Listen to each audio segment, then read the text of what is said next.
Les 200 films seront projetés dans 5 grandes villes de la République démocratique du Congo au cours du Festival international du film européen qui se tient du 10 au 30 mai de cette année à Kinshasa.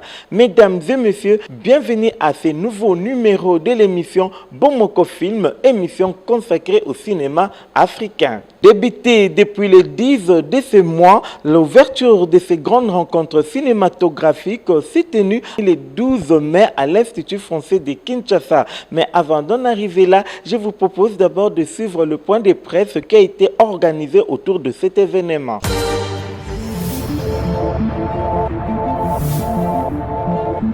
De trouver des solutions à travers ces différents événements tout au long de l'année et nous travaillons les uns avec les autres aussi pour que ces événements soient réguliers et ponctuent l'année pour qu'à chaque fois les professionnels puissent bénéficier de formations, d'ateliers, de moments d'échange et de rencontres entre eux, développer leur réseau aussi et que le public puisse aussi se nourrir et être de plus en plus présent sur les lieux de projection pour vraiment accueillir ces diffusions, accueillir ces créations congolaises et internationales, parce que c'est dans le dialogue, je pense, toujours qu'on se nourrit, et pas rester dans l'entre-soi. Mais voilà, toutes ces initiatives participent en fait au développement de ce secteur. On puisse faire passer le message massivement, parler du festival, que le public puisse venir découvrir et pourquoi pas peut-être toucher encore d'autres âmes en voyant ce film-là. C'est un court-métrage, mais quelques minutes vraiment très fortes, très captivante, qui met en exergue le combat d'une femme et surtout que la plupart de nos foyers, de nos familles actuellement sont soutenus par les femmes et aussi cet enfant qui est à côté de sa maman, voilà, pour son combat de tous les jours. Le cinéma ne se regarde pas forcément à la télé. Quand on parle de cinéma, on voit une salle vers laquelle le public se dirige pour regarder un film. Voilà pourquoi aujourd'hui, par exemple, les acteurs ou les réalisateurs de cinéma ne sont pas très connus. Madame Déborah l'a juste précisé un tout petit peu, il y a la catégorie de gens qui font le théâtre populaire.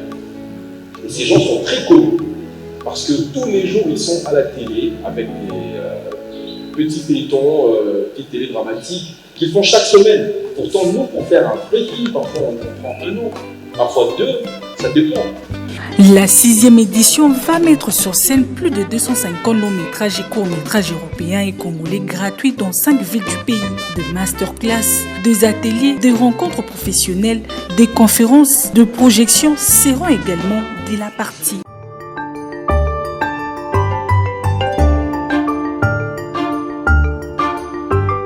Chers cinéphiles, à présent, laissons la place à la cérémonie de l'ouverture de cette grande rencontre cinématographique qui s'est tenue à l'Institut français de Kinshasa. Suivez.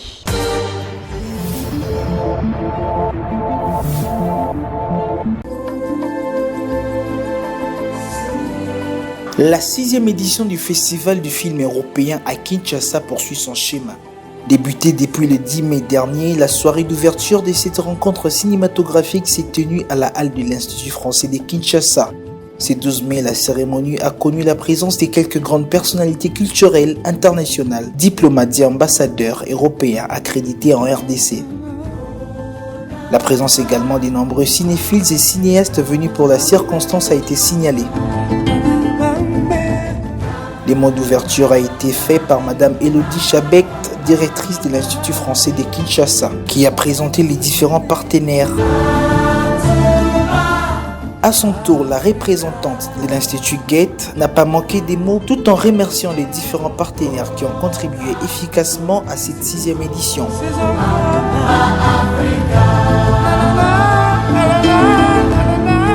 L'importance et un bref aperçu du festival a été donné par l'ambassadeur de la France accrédité en RDC. Le projet unique pour nous a pour objectif de contribuer au renforcement du secteur culturel en RDC. Je l'ai dit il y a 3 jours à propos de la Rumba, sur l'identité culturelle, sur la construction du vivre ensemble. Beaucoup de choses peuvent passer par la culture et le renforcement de la reconnaissance de l'identité culturelle. Et c'est particulièrement vrai en République démocratique du Congo, qui a d'énormes potentiels de capacité, de projection dans tant de domaines que sont la littérature, que sont le cinéma, que sont la musique, La RDC, pour moi, est exportatrice nette de culture. Elle a un bien fou à partager avec le monde. Les Congolais, les jeunes Congolaises et les jeunes Congolais ont de l'imagination, ont des capacités, ont une résilience. Au cours de cette cérémonie d'ouverture, le festival a mis à l'honneur les films Mama, un film documentaire espagnol du réalisateur Pablo de la Chica, sacré prix Goya 2022 du meilleur court-métrage.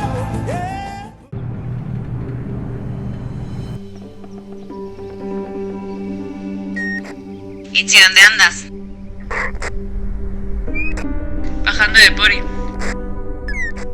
A ver, que han avisado por radio que no va a ser una noche fácil hoy. Ce film a été tourné en RDC. Il traite de la réhabilitation des primates à l'intérieur du parc national des Kaozi-Biega, dans l'un des endroits les plus conflictuels et violents de la RDC.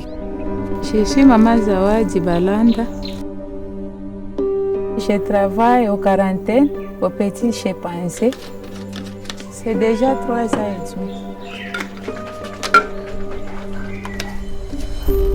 Le chimpanzé doit être traumatisé. Il doit avoir aussi des caprices parce que peut-être on a tué son maman dans l'air lait. Il est en train de regarder comment on est en train de tuer sa maman. Moi, je vois comme mes enfants. Et comme je suis dans la famille, je ne suis pas seule. Et c'est pour cela que j'ai dit que j'aime les quarantaines de bébés chimpanzés. Parce que je pense que les bébés chimpanzés, là, ils sont venus comme moi, j'ai venu ici à Luiro.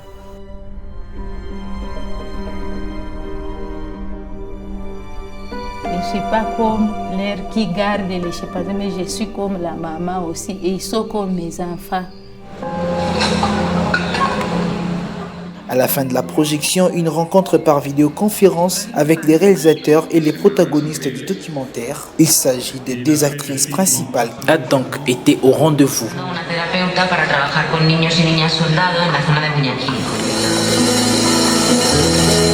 La cérémonie d'ouverture s'est clôturée par un cocktail musical.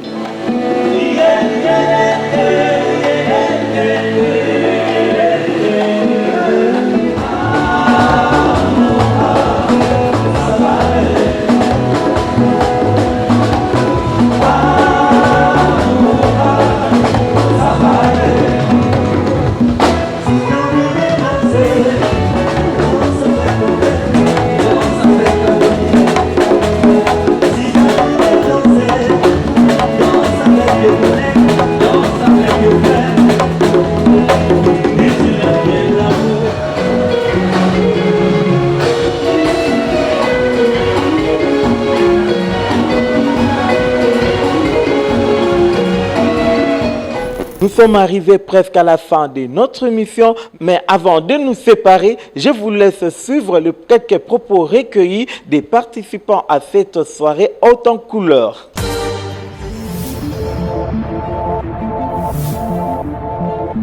Je suis Carlos Robles, l'ambassadeur d'Espagne en RDC. C'est la première fois que je vois ces courts-métrages qui vient de gagner le Grand Prix des courts-métrages en Espagne, le plus grand prix de cinéma espagnol que nous avons, dans une compétition qui est internationale et qui a déjà parcouru 50 festivals de films et qu'on continue à montrer dans plusieurs pays chaque jour.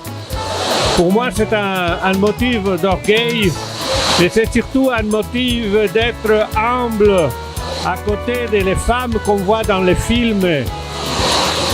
Surtout Maman Zawadi et les femmes espagnoles qui sont dans ces refuges pour récupérer dans la mesure du possible les bébés chimpanzés, mais en même temps qu'ils font un travail avec la population et avec Maman qui a pu récupérer sa vie après une vie horrible, beaucoup de violence contre elle plusieurs fois dans sa vie. Je trouve que ce sont des femmes qui sont vraiment courageuses dans un endroit très dangereux où chaque nuit on écoute les Kalachnikovs qui sont dans la zone malheureusement. Et bon, je vous dis très sincèrement, un profond respect pour ces jeunes, pour ces femmes qui sont là-bas à l'est de votre pays, qui pourrait être un pays merveilleux, fantastique, et qui malheureusement, à cause de la violence de certains groupes armés, qui sont des vrais terroristes, et qu'on doit finir avec eux, bon, c'est une région tellement compliquée. Je me sens très heureuse comme pas possible, parce que je sais que je continue d'être glorieuse partout et être exemplaire aux femmes et aux hommes qui étaient violés par la guerre ici, chez nous au Congo et partout au monde. Elle avait passé beaucoup de douleur, mais maintenant cette douleur, comme la cité de la joie, il dit, non, la douleur se convierte à pouvoir. Et ça, c'est un exemple. Elle est un exemple de résilience et je suis super fière de toi parce que c'est la première fois que tu parles comme ça devant tout le monde. Vraiment, je suis très contente de voir comment quand tu as un travail qui a des significations, que c'est donner l'amour aux autres, qu'ils ont besoin d'amour aussi, tu vraiment peux trouver encore le chemin pour avoir un bon vie. En tout cas, c'était très intéressant. En plus, ça nous a appris une très bonne leçon, celle de préserver notre environnement et surtout de visiter nos parcs. En tout cas, l'histoire de Mama Zaïd était une histoire très émouvante et j'espère qu'il y aura plus de personnes qui vont s'associer à elle pour continuer ce qu'elle a commencé à œuvrer dans ce secteur qui est si précieux, qui est la préservation de l'environnement et des animaux. En tout cas, la pluie nous a un petit peu contrariés parce que ça limitait le programme.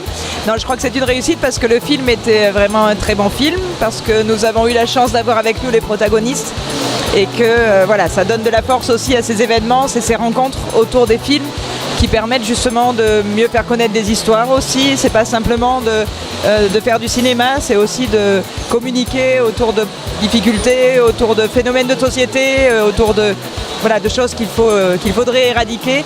Et je crois que c'était un film très bien en ouverture parce qu'il fait le lien entre nos deux continents aussi, et c'est l'objectif de parler du film européen, mais aussi de parler de ce qui se passe au Congo, peut-être à travers des réalisateurs européens, mais par les réalisateurs congolais eux-mêmes. Donc voilà, l'idée c'est vraiment d'être dans le partage et qu'on puisse échanger les uns avec les autres autour de ces films et dans le cadre de ces événements. Donc si c'est une réussite, on en est très heureux et on espère que le public sera au rendez-vous et pourra partager tous ces moments avec nous et avec les réalisateurs qui seront présents, étrangers et congolais bien sûr.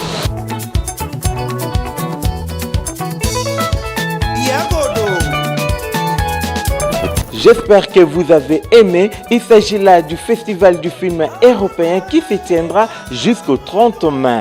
Quant à moi, je vous dis au revoir. Je vous retrouve prochainement. Mais n'oubliez-vous et partagez.